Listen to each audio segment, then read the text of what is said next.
Metamorphosis by Franz Kafka. One morning, when Gregor Samsa woke from troubled dreams, he found himself transformed in his bed into a horrible vermin. He lay on his armor-like back, and if he lifted his head a little he could see his brown belly, slightly domed and divided by arches into stiff sections. The bedding was hardly able to cover it and seemed ready to slide off any moment. His many legs, pitifully thin compared with the size of the rest of him, waved about helplessly as he looked. "What's happened to me?" he thought. It wasn't a dream. His room, a proper human room although a little too small, lay peacefully between its familiar walls.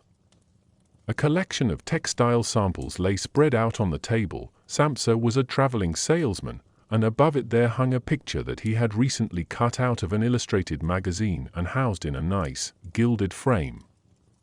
It showed a lady fitted out with a fur hat and fur boa who sat upright, raising a heavy fur muff that covered the whole of her lower arm towards the viewer.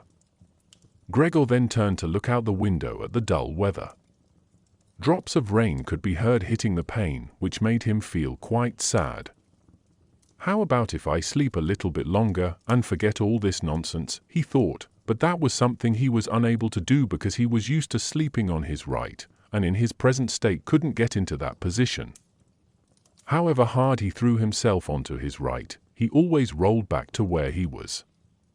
He must have tried it 100 times, shut his eyes so that he wouldn't have to look at the floundering legs, and only stopped when he began to feel a mild, dull pain there that he had never felt before. "Oh, God," he thought, "what a strenuous career it is that I've chosen.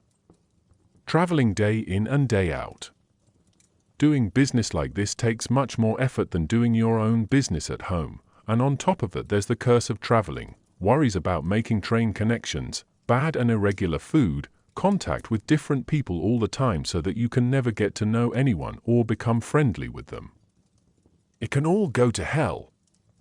He felt a slight itch up on his belly, pushed himself slowly up on his back towards the headboard so that he could lift his head better, found where the itch was, and saw that it was covered with lots of little white spots which he didn't know what to make of, and when he tried to feel the place with one of his legs he drew it quickly back because as soon as he touched it he was overcome by a cold shudder.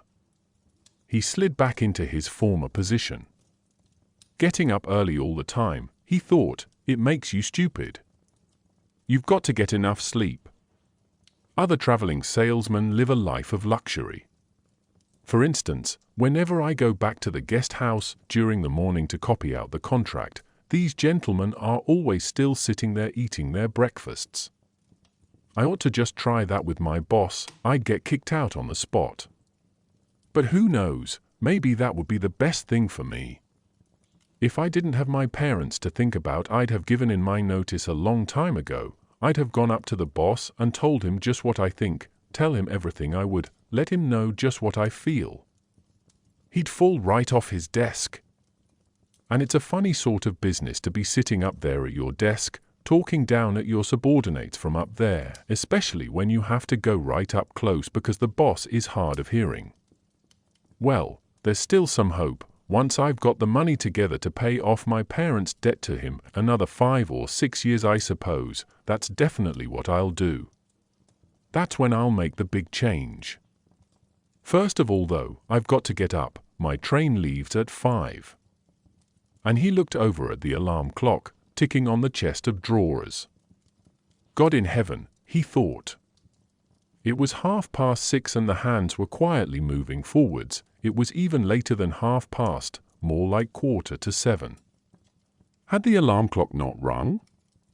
He could see from the bed that it had been set for 4 o'clock as it should have been. It certainly must have rung.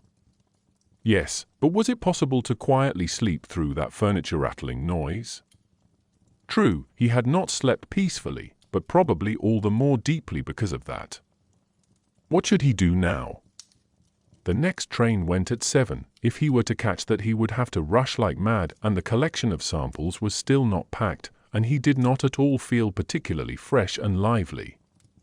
And even if he did catch the train he would not avoid his boss's anger as the office assistant would have been there to see the 5 o'clock train go. he would have put in his report about Gregor's not being there a long time ago. The office assistant was the boss's man, spineless, and with no understanding. What about if he reported sick? But that would be extremely strained and suspicious, as in 5 years of service Gregor had never once yet been ill. His boss would certainly come round with the doctor from the medical insurance company, accuse his parents of having a lazy son, and accept the doctor's recommendation not to make any claim, as the doctor believed that no one was ever ill, but that many were work-shy. And what's more, would he have been entirely wrong in this case? Gregor did in fact, apart from excessive sleepiness after sleeping for so long, feel completely well and even felt much hungrier than usual. He was still hurriedly thinking all this through, unable to decide to get out of the bed, when the clock struck 7:15. There was a cautious knock at the door near his head. "Gregor," somebody called. It was his mother. "It's 7:15. Didn't you want to go somewhere?" That gentle voice. Gregor was shocked when he heard his own voice answering. It could hardly be recognized as the voice he had had before.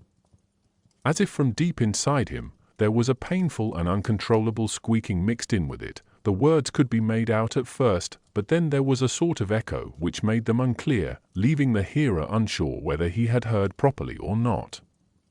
Gregor had wanted to give a full answer and explain everything, but in the circumstances contented himself with saying, "Yes, mother, yes, thank you, I'm getting up now."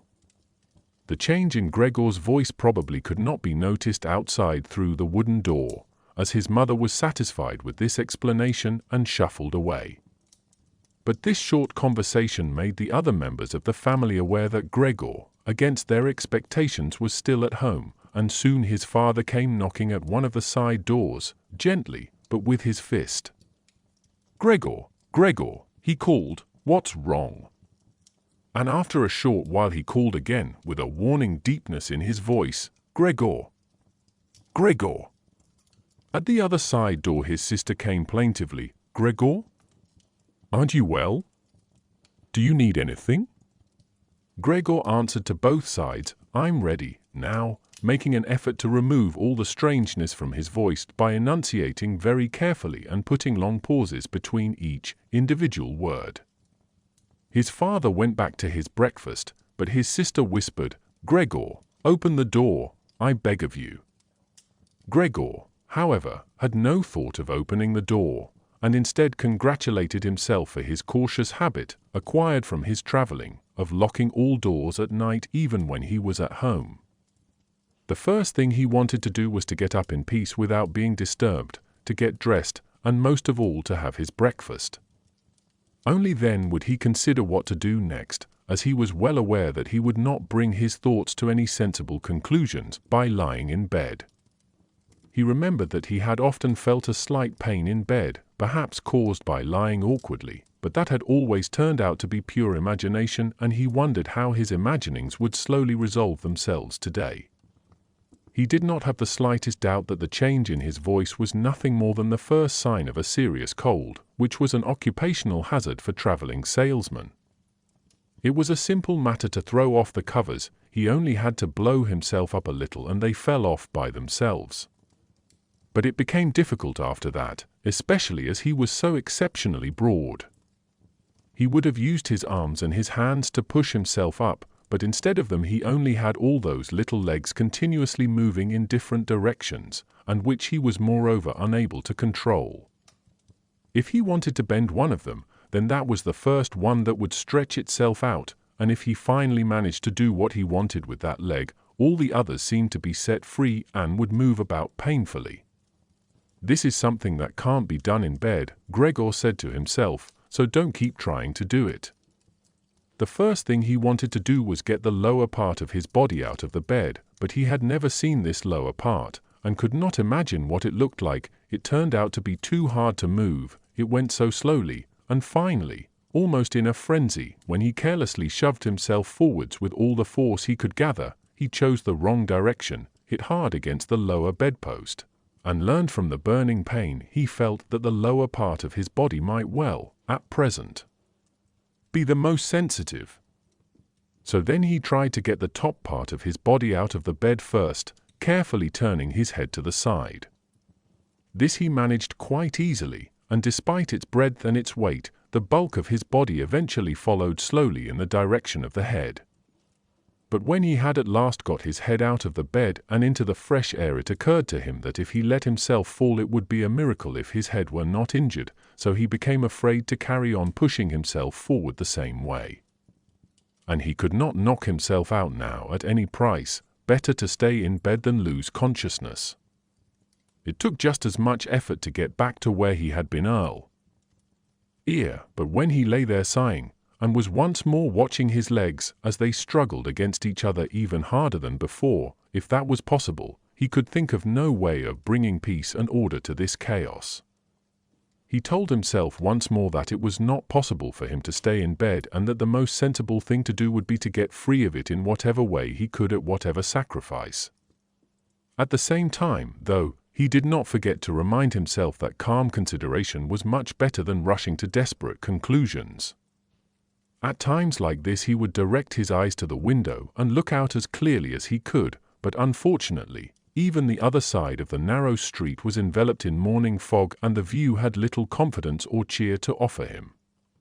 7 o'clock, already, he said to himself when the clock struck again, 7 o'clock, and there's still a fog like this. And he lay there quietly a while longer, breathing lightly as if he perhaps expected the total stillness to bring things back to their real and natural state. But then he said to himself, before it strikes 7:15 I'll definitely have to have got properly out of bed. And by then somebody will have come round from work to ask what's happened to me as well, as they open up at work before 7 o'clock. And so he set himself to the task of swinging the entire length of his body out of the bed all at the same time. If he succeeded in falling out of bed in this way, and kept his head raised as he did so, he could probably avoid injuring it. His back seemed to be quite hard, and probably nothing would happen to it falling onto the carpet. His main concern was for the loud noise he was bound to make, and which even through all the doors would probably raise concern if not alarm. But it was something that had to be risked. When Gregor was already sticking halfway out of the bed, the new method was more of a game than an effort. All he had to do was rock back and forth. It occurred to him how simple everything would be if somebody came to help him. 2 strong people, he had his father and the maid in mind, would have been more than enough. They would only have to push their arms under the dome of his back, peel him away from the bed, bend down with the load and then be patient and careful as he swung over onto the floor, where, hopefully, the little legs would find a use. Should he really call for help though, even apart from the fact that all the doors were locked? Despite all the difficulty he was in, he could not suppress a smile at this thought. After a while he had already moved so far across that it would have been hard for him to keep his balance if he rocked too hard. The time was now 7:10 and he would have to make a final decision very soon. Then there was a ring at the door of the flat. That'll be someone from work, he said to himself, and froze very still, although his little legs only became all the more lively as they danced around. For a moment everything remained quiet. They're not opening the door, Gregor said to himself, caught in some nonsensical hope. But then of course, the maid's firm steps went to the door as ever and opened it. Gregor only needed to hear the visitor's first words of greeting and he knew who it was, the chief clerk himself. Why did Gregor have to be the only one condemned to work for a company where they immediately became highly suspicious at the slightest shortcoming? Were all employees, every one of them, louts? Was there not one of them who was faithful and devoted, who would go so mad with pangs of conscience that he couldn't get out of bed if he didn't spend at least a couple of hours in the morning on company business? Was it really not enough to let one of the trainees make inquiries, assuming inquiries were even necessary? Did the chief clerk have to come himself, and did they have to show the whole innocent family that this was so suspicious that only the chief clerk could be trusted to have the wisdom to investigate it? And more because these thoughts had made him upset than through any proper decision, he swung himself with all his force out of the bed. There was a loud thump, but it wasn't really a loud noise. His fall was softened a little by the carpet, and Gregor's back was also more elastic than he had thought, which made the sound muffled and not too noticeable. He had not held his head carefully enough, though, and hit it as he fell, annoyed and in pain. He turned it and rubbed it against the carpet. "Something's fallen down in there," said the chief clerk in the room on the left. Gregor tried to imagine whether something of the sort that had happened to him today could ever happen to the chief clerk too. You had to concede that it was possible. But as if in gruff reply to this question, the chief clerk's firm footsteps in his highly polished boots could now be heard in the adjoining room. From the room on his right, Gregor's sister whispered to him to let him know, "Gregor, the chief clerk is here." "Yes, I know," said Gregor to himself, but without daring to raise his voice loud enough for his sister to hear him. "Gregor," said his father now from the room to his left, "the chief clerk has come round and wants to know why you didn't leave on the early train. We don't know what to say to him. And anyway, he wants to speak to you personally. So please open up this door. I'm sure he'll be good enough to forgive the untidiness of your room." Then the chief clerk called, "Good morning, Mr. Samsa." "He isn't well," said his mother to the chief clerk, while his father continued to speak through the door. "He isn't well, please believe me. Why else would Gregor have missed a train? The lad only ever thinks about the business. It nearly makes me cross the way he never goes out in the evenings. He's been in town for a week now, but stayed home every evening. He sits with us in the kitchen and just reads the paper or studies train timetables. His idea of relaxation is working with his fretsaw. He's made a little frame, for instance. It only took him 2 or 3 evenings. You'll be amazed how nice it is. It's hanging up in his room. You'll see it as soon as Gregor opens the door. Anyway, I'm glad you're here. We wouldn't have been able to get Gregor to open the door by ourselves. He's so stubborn, and I'm sure he isn't well. He said this morning that he is, but he isn't." "I'll be there in a moment," said Gregor slowly and thoughtfully, but without moving so that he would not miss any word of the conversation. "Well, I can't think of any other way of explaining it, Mrs. Samsa," said the chief clerk. "I hope it's nothing serious. But on the other hand, I must say that if we people in commerce ever become slightly unwell, then, fortunately or unfortunately as you like, we simply have to overcome it because of business considerations." "Can the chief clerk come in to see you now then?" asked his father impatiently, knocking at the door again. "No," said Gregor. In the room on his right there followed a painful silence. In the room on his left his sister began to cry. So why did his sister not go and join the others? She had probably only just got up and had not even begun to get dressed. And why was she crying? Was it because he had not got up and had not let the chief clerk in, because he was in danger of losing his job, and if that happened his boss would once more pursue their parents with the same demands as before? There was no need to worry about things like that yet. Gregor was still there and had not the slightest intention of abandoning his family. For the time being he just lay there on the carpet, and no one who knew the condition he was in would seriously have expected him to let the chief clerk in. It was only a minor discourtesy, and a suitable excuse could easily be found for it later on. It was not something for which Gregor could be sacked on the spot. And it seemed to Gregor much more sensible to leave him now in peace instead of disturbing him with talking at him and crying. But the others didn't know what was happening. They were worried. That would excuse their behavior. The chief clerk now raised his voice. "Mr. Samsa," he called to him, "what is wrong?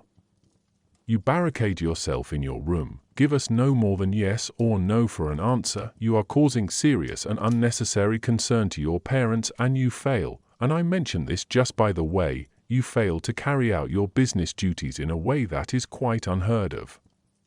I'm speaking here on behalf of your parents and of your employer, and really must request a clear and immediate explanation. I am astonished, quite astonished. I thought I knew you as a calm and sensible person, and now you suddenly seem to be showing off with peculiar whims. This morning, your employer did suggest a possible reason for your failure to appear. It's true, it had to do with the money that was recently entrusted to you, but I came near to giving him my word of honor that that could not be the right explanation. But now that I see your incomprehensible stubbornness, I no longer feel any wish whatsoever to intercede on your behalf.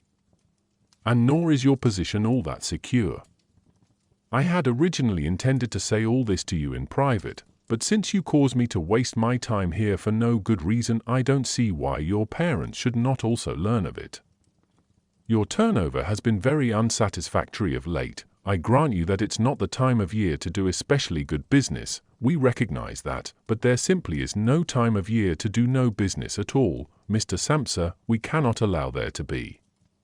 But sir, called Gregor, beside himself and forgetting all else in the excitement, I'll open up immediately, just a moment. I'm slightly unwell, an attack of dizziness, I haven't been able to get up. I'm still in bed now. I'm quite fresh again now, though. I'm just getting out of bed. Just a moment. Be patient. It's not quite as easy as I'd thought. I'm quite all right now, though. It's shocking, what can suddenly happen to a person?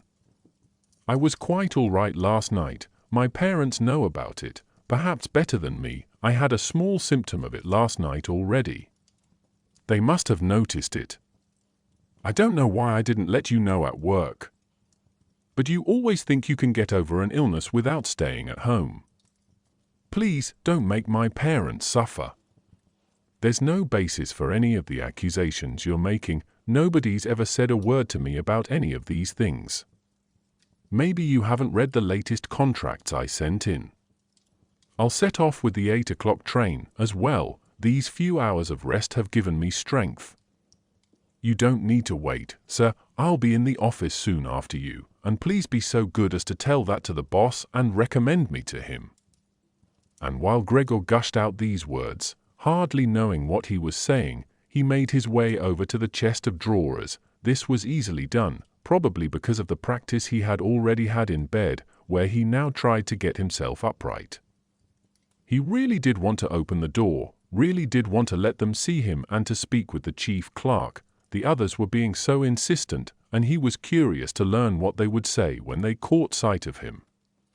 If they were shocked, then it would no longer be Gregor's responsibility and he could rest. If, however, they took everything calmly, he would still have no reason to be upset, and if he hurried, he really could be at the station for 8 o'clock. The first few times he tried to climb up on the smooth chest of drawers, he just slid down again, but he finally gave himself one last swing and stood there upright. The lower part of his body was in serious pain, but he no longer gave any attention to it. Now he let himself fall against the back of a nearby chair and held tightly to the edges of it with his little legs. By now he had also calmed down and kept quiet so that he could listen to what the chief clerk was saying. Did you understand a word of all that? The chief clerk asked his parents. Surely he's not trying to make fools of us. Oh, God, called his mother, who was already in tears. He could be seriously ill and we're making him suffer. Greta! Greta, she then cried. Mother, his sister called from the other side. They communicated across Gregor's room. You'll have to go for the doctor straight away. Gregor is ill. Quick, get the doctor. Did you hear the way Gregor spoke just now? That was the voice of an animal, said the chief clerk, with a calmness that was in contrast with his mother's screams. Anna! Anna, his father called into the kitchen through the entrance hall, clapping his hands. Get a locksmith here, now. And the two girls, their skirts swishing, immediately ran out through the hall, wrenching open the front door of the flat as they went. How had his sister managed to get dressed so quickly? There was no sound of the door banging shut again. They must have left it open. People often do in homes where something awful has happened. Gregor, in contrast, had become much calmer. So they couldn't understand his words anymore, although they seemed clear enough to him, clearer than before. Perhaps his ears had become used to the sound. They had realized, though, that there was something wrong with him and were ready to help. The first response to his situation had been confident and wise, and that made him feel better. He felt that he had been drawn back in among people, and from the doctor and the locksmith he expected great and surprising achievements, although he did not really distinguish one from the other. Whatever was said next would be crucial, so, in order to make his voice as clear as possible, he coughed a little, but taking care to do this not too loudly, as even this might well sound different from the way that a human coughs, and he was no longer sure he could judge this for himself. Meanwhile, it had become very quiet in the next room. Perhaps his parents were sat at the table whispering with the chief clerk, or perhaps they were all pressed against the door and listening. Gregor slowly pushed his way over to the door with the chair. Once there, he let go of it and threw himself onto the door, holding himself upright against it using the adhesive on the tips of his legs. He rested there a little while to recover from the effort involved and then set himself to the task of turning the key in the lock with his mouth. He seemed, unfortunately, to have no proper teeth. How was he, then, to grasp the key? But the lack of teeth was, of course, made up for with a very strong jaw. Using the jaw, he really was able to start the key turning, ignoring the fact that he must have been causing some kind of damage as a brown fluid came from his mouth, flowed over the key and dripped onto the floor. "Listen," said the chief clerk in the next room, "he's turning the key." Gregor was greatly encouraged by this, but they all should have been calling to him, his father and his mother too. "Well done, Gregor," they should have cried. "Keep at it, keep hold of the lock." And with the idea that they were all excitedly following his efforts, he bit on the key with all his strength, paying no attention to the pain he was causing himself. As the key turned round, he turned around the lock with it, only holding himself upright with his mouth, and hung onto the key or pushed it down again with the whole weight of his body as needed. The clear sound of the lock as it snapped back was Gregor's sign that he could break his concentration, and as he regained his breath he said to himself, "So, I didn't need the locksmith after all." Then he lay his head on the handle of the door to open it completely. Because he had to open the door in this way, it was already wide open before he could be seen. He had first to slowly turn himself around one of the double doors, and he had to do it very carefully if he did not want to fall flat on his back before entering the room. He was still occupied with this difficult movement, unable to pay attention to anything else, when he heard the chief clerk exclaim a loud "oh," which sounded like the soughing of the wind. Now he also saw him. He was the nearest to the door, his hand pressed against his open mouth and slowly retreating as if driven by a steady and invisible force. Gregor's mother, her hair still disheveled from bed despite the chief clerk's being there, looked at his father. Then she unfolded her arms, took 2 steps forward towards Gregor, and sank down onto the floor into her skirts that spread themselves out around her as her head disappeared down onto her breast. His father looked hostile, and clenched his fists as if wanting to knock Gregor back into his room. Then he looked uncertainly round the living room, covered his eyes with his hands, and wept so that his powerful chest shook. So Gregor did not go into the room, but leant against the inside of the other door, which was still held bolted in place. In this way only half of his body could be seen, along with his head above it, which he leant over to one side as he peered out at the others. Meanwhile the day had become much lighter. Part of the endless, grey-black building on the other side of the street, which was a hospital, could be seen quite clearly with the austere and regular line of windows piercing its facade. The rain was still falling, now throwing down large, individual droplets which hit the ground one at a time. The washing up from breakfast lay on the table. There was so much of it because, for Gregor's father, breakfast was the most important meal of the day, and he would stretch it out for several hours as he sat reading a number of different newspapers. On the wall exactly opposite there was a photograph of Gregor when he was a lieutenant in the army, his sword in his hand and a carefree smile on his face as he called forth respect for his uniform and bearing. The door to the entrance hall was open, and as the front door of the flat was also open, he could see onto the landing and the stairs where they began their way down below.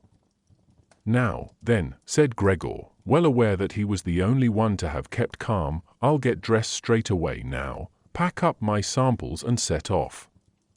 Will you please just let me leave? You can see," he said to the chief clerk, "that I'm not stubborn and I like to do my job. Being a commercial traveler is arduous, but without traveling I couldn't earn my living. So where are you going? Into the office? Yes? Will you report everything accurately, then? It's quite possible for someone to be temporarily unable to work, but that's just the right time to remember what's been achieved in the past and consider that later on, once the difficulty has been removed, he will certainly work with all the more diligence and concentration. You're well aware that I'm seriously in debt to our employer as well as having to look after my parents and my sister, so that I'm trapped in a difficult situation, but I will work my way out of it again. Please don't make things any harder for me than they are already, and don't take sides against me at the office. I know that nobody likes the travelers. They think we earn an enormous wage as well as having a soft time of it. That's just prejudice, but they have no particular reason to think better of it. But you, sir, you have a better overview than the rest of the staff. In fact, if I can say this in confidence, a better overview than the boss himself. It's very easy for a businessman like him to make mistakes about his employees and judge them more harshly than he should. And you're also well aware that we travelers spend almost the whole year away from the office, so that we can very easily fall victim to gossip and chance and groundless complaints, and it's almost impossible to defend yourself from that sort of thing. We don't usually even hear about them, or if at all it's when we arrive back home exhausted from a trip, and that's when we feel the harmful effects of what's been going on without even knowing what caused them. Please, don't go away. At least first say something to show that you grant that I'm at least partly right." But the chief clerk had turned away as soon as Gregor had started to speak, and, with protruding lips, only stared back at him over his trembling shoulders as he left.